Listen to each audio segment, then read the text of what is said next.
Hello everyone, আসসালামু আলাইকুম। কেমন আছেন সবাই? আশা করি সবাই ভালো আছেন।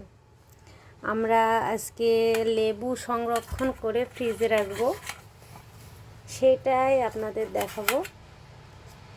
এই যে লেবু, এটা অনেক বড় লেবু, যার কারণে আমরা ছোট ছোট পিস করে নিচ্ছি। আর এর আগে এই লেবুগুলো আমরা রস করেছি। এই যে ছোট ছোট 2.5 বোতল হয়েছে। এই লেবুগুলো হচ্ছে দেশি লেবু। আর এটা কি লেবু? কাগজি লেবু। কাগজি লেবু। এই এই কাগজি লেবুর রসগুলো আমরা আলাদা বোতলে রাখব। আপনারা দেখতে থাকুন আমরা কিভাবে চিপে রস করে বোতলজাত করে রাখবো ফ্রিজে। তো আমরা চিপুনি নিয়ে নিয়েছি, লেবু চিপুনি। তো আমরা এটাই করে, এই যে দেখুন, আমরা কিন্তু এইভাবে লেবু চিপে রস বাহির করছি।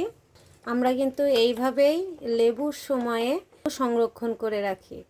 আপনারা চাইলে কিন্তু এইভাবে লেবুর রস সংগ্রহ করে রাখতে পারেন। তো ভিডিওটি ভালো লাগলে লাইক, কমেন্ট, শেয়ার করবেন। আল্লাহ হাফেজ।